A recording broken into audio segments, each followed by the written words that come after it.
Hello दोस्तों, स्वागत है आप सभी का अपने चैनल साहित्य सोपान हिंदी पर। आज हम कक्षा 11 में लगी एनसीईआरटी की पुस्तक आरोह भाग 1 की रचनाओं को नोट्स के द्वारा कवर करेंगे। सबसे पहली रचना है दुष्यंत कुमार द्वारा रचित गजल। तो चलिए दोस्तों, बिना किसी देरी के शुरुआत करते हैं। मूल स्रोत गजल संग्रह है साय में धूप से। सबसे पहले पढ़ेंगे कवि का परिचय और महत्वपूर्ण तथ्य। मूल नाम है दुष्यंत कुमार।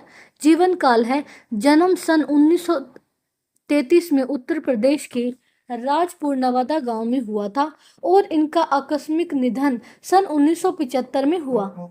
साहित्यिक पृष्ठभूमि, इन्होंने अपने लेखन का प्रारंभ इलाहाबाद से किया।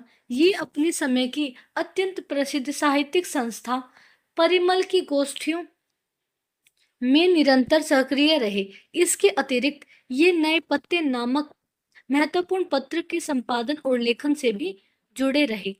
कर्म क्षेत्र, जीविकोपार्जन के लिए इन्होंने आकाशवाणी में अपनी सेवाएं दी और बाद में मध्य प्रदेश के राजभाषा विभाग में कार्यरत रहे।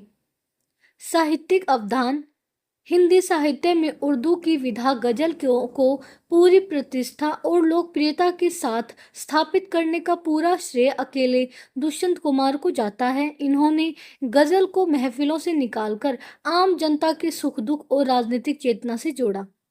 महत्वपूर्ण रचनाएं और उनकी विधाएं, काव्य संग्रह है सूर्य का स्वागत, आवाजों के घेरे, साय में धूप। अत्यंत लोकप्रिय गजल संग्रह है जलते हुए वन का वसंत। गीति नाट्य एक कंठ विषपाई, यह गाकर प्रस्तुत किया जाने वाला नाटक है जो परीक्षा के लिए अत्यंत महत्वपूर्ण है। उपन्यास है छोटे छोटे सवाल, आंगन में एक वृक्ष, दोहरी जिंदगी। गजल विधा का शिल्प और तकनीकी नियम, शेरों की स्वतंत्रता। गजल विधा की यह मुख्य विशेषता है कि इसका प्रत्येक शेर अपने आप में पूर्ण, मुकम्मल और स्वतंत्र होता है। इसका अर्थ यह है कि किसी गजल को समझने के लिए शेरों को किसी कहानी की तरह क्रम से पढ़ने की आवश्यकता नहीं होती। हर शेर का अपना एक स्वतंत्र अर्थ होता है। तुकबंदी का नियम, गजल के पहले शेर की दोनों पंक्तियों के अंत में समान तुक यानी मिलते जुलते शब्द का होना अनिवार्य है। इसके बाद आने वाले सभी शेरों की केवल दूसरी पंक्ति के अंत में उस तुक का निर्वाह किया जाता है। इस गजल का मुख्य उद्देश्य, सामान्यतः गजल के सभी शेरों में एक ही विषय होना जरूरी नहीं है, लेकिन पाठ्य पुस्तक में संकलित इस पूरी गजल में एक आंतरिक संगति है। इस गजल का मुख्य सूत्र राजनीति और समाज में फैले भ्रष्टाचार, राजनेताओं के झूठे वादों के प्रति विरोध जताना और एक बेहतर व्यवस्था की खोज करना है। मूल पंक्तियां, विशेष भावार्थ और व्याकरण। प्रथम शेर है, कहाँ तो तय था चिरागा हरे घर के लिए, कहाँ चिराग मयसर नहीं शहर के लिए। इसका भावार्थ है, देश की आज़ादी के समय राजनेताओं ने देश की भोली भाली जनता से यह बड़े बड़े वादे किए थे कि आज़ादी मिलते ही देश के प्रत्येक घर में सुख समृद्धि और रोशनी होगी, परंतु आज़ादी के इतने वर्षों बाद आज वास्तविक स्थिति इसके बिल्कुल विपरीत है। आज स्थिति इतनी दयनीय हो चुकी है कि पूरे शहर के लिए एक छोटी सी बुनियादी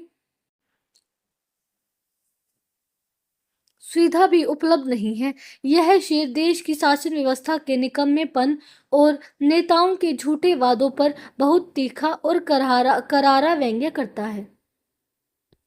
महत्वपूर्ण व्याकरण और प्रतीकार्थ। प्रतीकार्थ है, यहाँ चिरागा और चिराग दोनों ही शब्द सुख सुविधाओं, विकास और रोशनी के प्रतीक हैं। वचन भेद, इस शेर में पहली पंक्ति में आया चिरागा शब्द बहुवचन है जो असीमित खुशियों और प्रचुर सुख सुविधाओं को दर्शाता है। दूसरी पंक्ति में प्रयुक्त चिराग शब्द एक वचन है जो समाज की न्यूनतम आवश्यक सुविधा या जीवन की अत्यंत मामूली जरूरत के न मिलने का सूचक है। कठिन शब्द, मयसर शब्द का अर्थ है उपलब्ध या प्राप्त होना। द्वितीय शेर है, यहाँ दरख्तों के साए में धूप खिलती है, चलो यहाँ से चले और उम्र भर के लिए। प्रकृति का यह नियम है कि पेड़ों की छांव के नीचे बैठने पर मनुष्य को ठंडक और शांति मिलती है, परंतु कवि कहता है हमारे देश की व्यवस्था ऐसी विसंगतियों से भरी पड़ी है। यहाँ पेड़ों की छांव के नीचे भी भयानक धूप अर्थात कष्ट का एहसास होता है। चारों तरफ फैले इस शोषण और भ्रष्टाचार से तंग आकर कवि का मन निराश होता है और वह इस दूषित माहौल को छोड़कर हमेशा हमेशा के लिए कहीं दूर चले जाने की इच्छा व्यक्त करता है।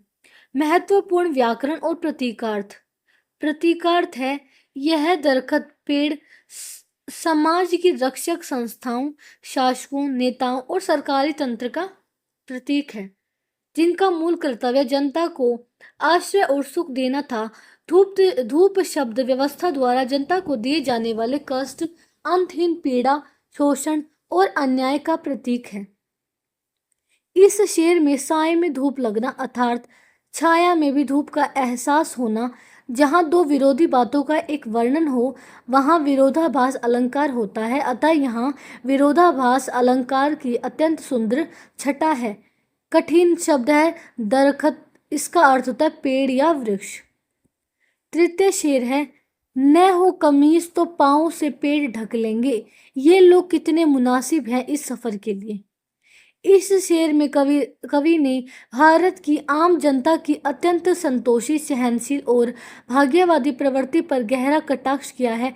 कवि कहता है कि यदि यहाँ गरीब के लोगों के पास पहनने के लिए कपड़ा यानी बुनियादी जरूरत भी नहीं होती तो वे सरकार के खिलाफ आवाज उठाने या अपना हक मांगने के स्थान पर अपने पैरों को सिकोड़कर अपने पेट को ढक लेते हैं और चुपचाप अपनी नियति मानकर दुख सहते हैं। कवि व्यंग्यपूर्वक कहता है कि शोषक और अत्याचारी शासकों के राज को बिना किसी बाधा के चलाने के लिए ऐसी चेतनाहीन, दबी कुचली और शांत जनता ही सबसे अधिक उपयुक्त होती है।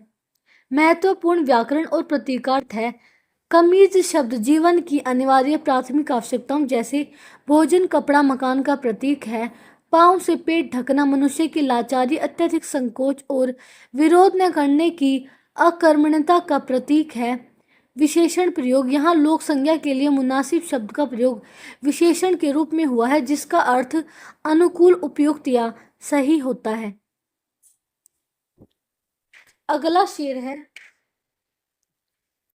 खुदा नहीं न सही आदमी का ख्वाब सही, कोई हसीन नजारा तो है नजर के लिए। कवि का मानना है कि यदि इस संसार में वास्तव में भगवान अस्तित्व में नहीं है या यदि राजनेताओं द्वारा दिखाए गए अच्छे दिनों के अपने सपने हकीकत नहीं बनने वाले हैं तो भी इसमें कोई बुराई नहीं है। कम से कम एक आम इंसान के पास अपनी आंखों में एक सुंदर और सुनहरे भविष्य का सपना संजोने का अधिकार तो सुरक्षित है। यह काल्पनिक सपना ही इंसान के मन में जीने की उम्मीद जगाए रखता है और उसे जीवन के दुखों को सहने की शक्ति देता है। साहित्यिक तुलना है। भाव और विचार के धरातल पर दुष्यंत कुमार का यह शेर मिर्जा गालिब के अत्यंत प्रसिद्ध शेर हमको मालूम है जन्नत की हकीकत, लेकिन दिल के खुश रखने को गालिब ये ख्याल अच्छा है कि बिल्कुल समान है। दोनों ही स्थानों पर कल्पना या सपनों को जीवन का सहारा माना गया है। पद परिचय। हसीन शब्द यहाँ नजारा संज्ञा की विशेषता बताने वाला गुणवाचक विशेषण है। ख्वाब का अर्थ सपना होता है। पंचम शेर है वे मुतमईन है कि पत्थर पिघल नहीं सकता, मैं बेकरार हूँ आवाज में असर के लिए। इस शेर में शोषक वर्ग और शोषित जनता के बीच के वैचारिक टकराव को दर्शाया गया है। कवि कहता है कि समाज के अत्याचारी और भ्रष्ट शासक इस बात को लेकर पूरी तरह निश्चित और लापरवाह बैठे हैं कि यह आम जनता पत्थर की तरह जड़, संवेदनशील और गूंगी है। यह कभी हमारे खिलाफ खड़ी नहीं हो सकती, न ही इस व्यवस्था को बदल सकते हैं। परंतु इसके विपरीत कवि कहता है कि मैं समाज की इस सोई हुई चेतना को जगाने के लिए और अपनी कविता की वाणी में क्रांति का वह प्रभाव पैदा करने के लिए अत्यंत व्याकुल हूँ जिससे जनता आंदोलित हो उठे। प्रतीकार्थ। यहाँ पत्थर समाज की निष्क्रिय, सोई हुई और अत्याचार सहने वाली आम जनता की जड़ता का प्रतीक है। पत्थर पिघलना जन क्रांति या जनता के जागने का प्रतीक है। मुतमईन का अर्थ पूरी तरह आश्वस्त, संतुष्ट या निश्चित होता है। बेकरार का अर्थ बेचैन, व्याकुल या आतुर होता है। अगला शेर है, तेरा निजाम है सिलदे जुबान शायर की, ये एहतियात जरूरी है इस बहर के लिए। कवि कहता है कि सत्ता में बैठे हुए तानाशाह शासक हमेशा अपनी कमियों को छिपाने के लिए सच लिखने और बोलने वाले कवियों, शायरों और विचारकों की आवाज को दबाने की कोशिश करते हैं, उनकी जबान पर पाबंदी लगा देते हैं। शासकों को लगता है कि यदि जनता तक सच पहुंच गया तो विद्रोह हो जाएगा, इसलिए अपनी सत्ता को बिना किसी विरोध के शांतिपूर्वक चलाने के लिए शासक वर्ग को इस प्रकार की कड़ाई और सावधानी बरतनी ही पड़ती है। महत्वपूर्ण व्याकरण और प्रतीकार्थ है। अनेकार्थी शब्द है। यहाँ बहर शब्द के दो अर्थ निकलते हैं। काव्य के अर्थ में इसका तात्पर्य गजल के छंद या उसके पैमाने से है, और राजनीतिक अर्थ में इसका तात्पर्य शासन की व्यवस्था और या सत्ता से है। क्रिया रूप, सिलदे यहाँ संयुक्त क्रिया का रूप है जो बलपूर्वक अभिव्यक्ति की आजादी को रोकने का कार्य दर्शाती है। निजाम का अर्थ है शासक या शासन व्यवस्था है। एहतियात का अर्थ सावधानी या सतर्कता है। सप्तम शेर है, जिए तो अपने बगीचे में गुलमोहर के तले, मरे तो गैर की गलियों में गुलमोहर के लिए। गजल के इस अंतिम शेर में कवि जीवन के सर्वोच्च मानवीय आदर्शों और नैतिक मूल्यों को प्रतिपादित करता है। कवि कहता है कि मनुष्य का जीवन ऐसा होना चाहिए कि जब तक वह जीवित रहे अपने घर, समाज और देश में पूरे स्वाभिमान, मर्यादा और आज़ादी के साथ जिए, और जब उसकी मृत्यु हो तो वह अपने स्वार्थ के लिए न होकर दूसरों के कल्याण, परोपकार और देश के उच्च आदर्शों की रक्षा के लिए होना चाहिए। महत्वपूर्ण व्याकरण और प्रतीकार्थ, यहाँ गुलमोहर शब्द केवल एक फूलदार पेड़ मात्र नहीं, बल्कि यह मनुष्य के महान मानवीय मूल्यों, अक्षुण्ण स्वाभिमान, आजादी और अपनी सांस्कृतिक पहचान का सर्वोच्च प्रतीक है। कारक और पद, गलियों में पद में अधिकरण कारक यानी सप्तमी विभक्ति का प्रयोग हुआ है।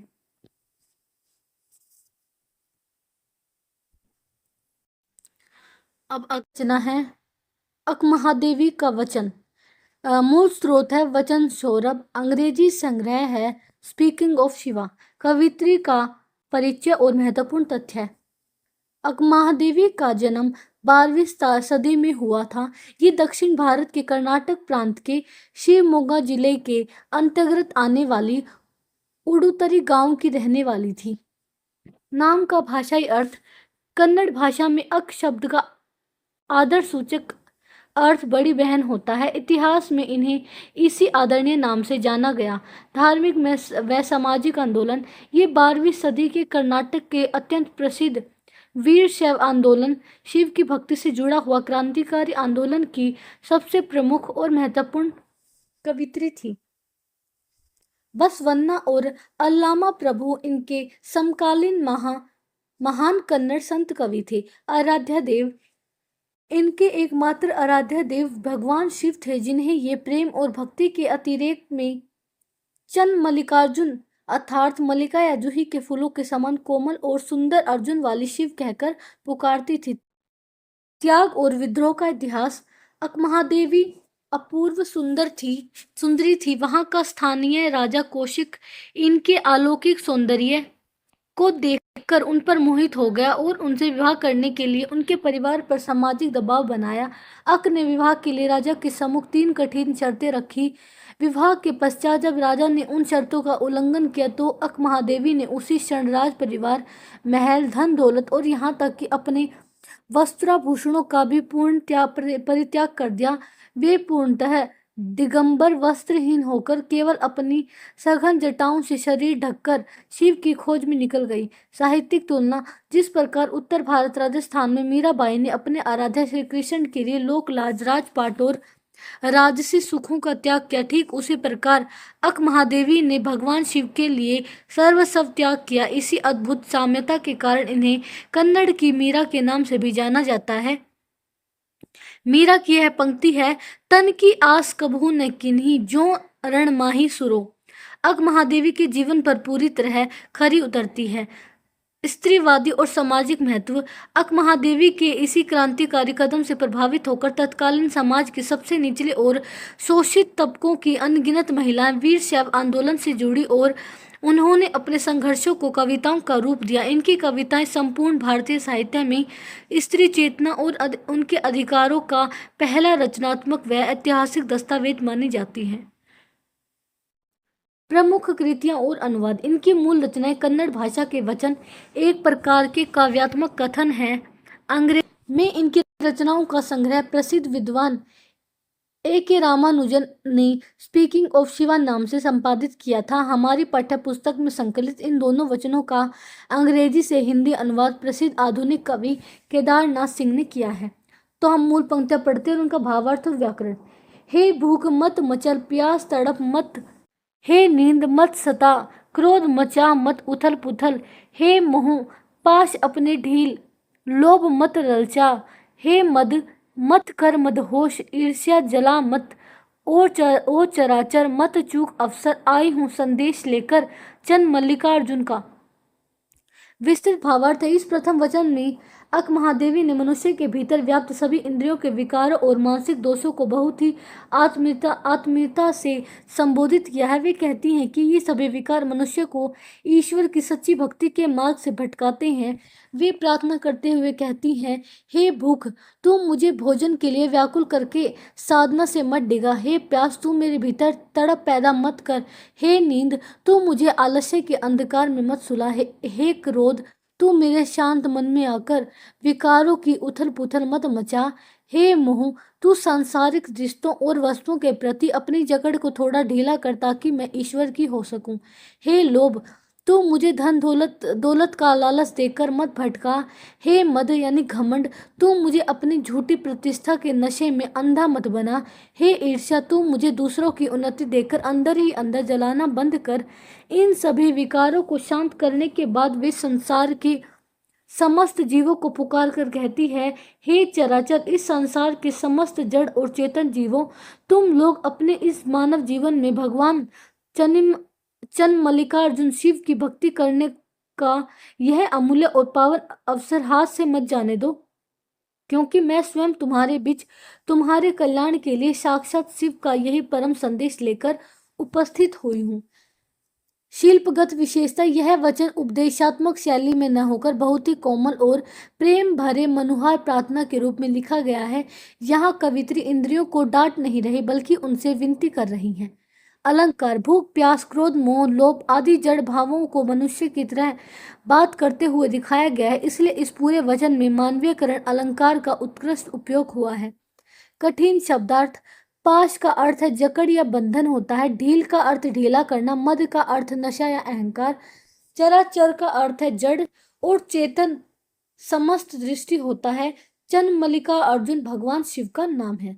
द्वितीय वचन है, हे मेरे जूही के फूल जैसे ईश्वर, मंगाओ मुझसे भीख और कुछ ऐसा करो कि भूल जाऊं अपना घर पूरी तरह, झोली फैलाऊं और न मिले भीख, कोई तो हाथ बढ़ाए कुछ देने को तो वह गिर जाए नीचे, और यदि मैं झुकूं उसे उठाने तो कोई कुत्ता आ जाए और उसे झपटकर छीन ले मुझसे। इस द्वितीय वचन में अक महादेवी की अनन्य और पराभक्ति का चरमोत्कर्ष दिखाई देता है। यहाँ वे ईश्वर से किसी भौतिक सुख या मोक्ष की कामना नहीं कर रही, बल्कि वे अपने भीतर के अहंकार घमंड और सब को पूरी तरह नष्ट करना चाहती हैं। वे भगवान से अत्यंत भावुक होकर प्रार्थना करती हैं, हे मेरी जूही के फूल के समान परम कोमल पवित्र और सुंदर ईश्वर, मेरे जीवन में ऐसी परिस्थितियां उत्पन्न कर दो कि मुझे अपना पेट पालने के लिए दर दर भटककर भीख मांगनी पड़े। तुम कुछ ऐसा चमत्कारी करो कि मैं अपने इस सांसारिक घर बार समाज में अपनी उच्च जाति राजसी मान सम्मान और अपनी पहचान को पूरी तरह से भूल जाऊं।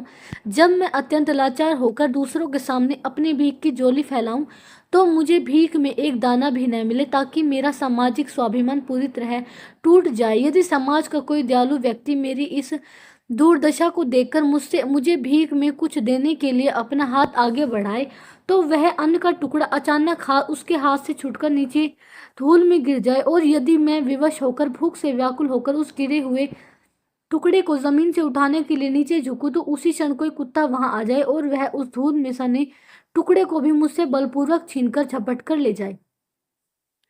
महत्वपूर्ण व्याकरण और प्रतीक का अर्थ। यहाँ अपना घर शब्द सांसारिक मोह माया, पारिवारिक बंधनों और सामाजिक प्रतिष्ठा का प्रतीक है, जिसे भूलना अनिवार्य है। भीख मांगना और झोली फैलाना मनुष्य के अहंकार के पूर्ण विसर्जन का प्रतीक है। भीख न मिलना और अंत में गिरे हुए टुकड़े को कुत्ते द्वारा छीन लिया जाना, यह इस बात का प्रतीक है कि भक्त ईश्वर की शरण में जाने से पहले पूरी तरह साधनहीन, मान सम्मान से रहित और पूर्ण निरअहंकार होना चाहता है। जब तक मनुष्य के पास थोड़ा भी सहारा या रहेगा, वह पूरी तरह ईश्वर को समर्पित नहीं हो सकता। अलंकार। हे मेरी जूही के फूल जैसे ईश्वर। पंक्ति में ईश्वर की तुलना जूही के अत्यंत कोमल और श्वेत पुष्प से की गई है, जहाँ जैसे वाचक शब्द का प्रयोग हुआ है, अतः यहाँ उपमा अलंकार का अत्यंत सुंदर प्रयोग है। कारक विधान। मुझसे में अपादान कारक और झोली फैलाऊं में कर्म कारक का सहज प्रभाव दिखाई देता है। अब इन दोनों रचनाओं के कठिन शब्दार्थ एक साथ हैं। मयसर मतलब उपलब्ध और प्राप्त, दरखत मतलब पेड़ वृक्ष, मुतमईन मतलब पूरी तरह आश्वस्त, इत्मीनान से युक्त बेफिक्र, बेकरार यानी बेचैन व्याकुल आतुर, निजाम मतलब शासन राज सत्ता, एहतियात यानी सावधानी सतर्कता, बहर यानी छंद गजल का मापदंड, पाश मतलब जकड़ बंधन, ढील मतलब ढीला करना शिथिल करना, मद मतलब नशा अहंकार घमंड, चराचर मतलब जड़ और चेतन सजीव और निर्जीव संपूर्ण सृष्टि, चंद मल्लिका अर्जुन मतलब भगवान शिव कवित्री के आराध्य। तो दोस्तों आज के नोट्स यहीं पर समाप्त होते हैं। अब मिलते हैं अगली रचनाओं के साथ। अगर आपको क्लास अच्छी लगी हो तो लाइक कमेंट ज़रूर करें और चैनल को सब्सक्राइब करना बिल्कुल ना भूलें। धन्यवाद।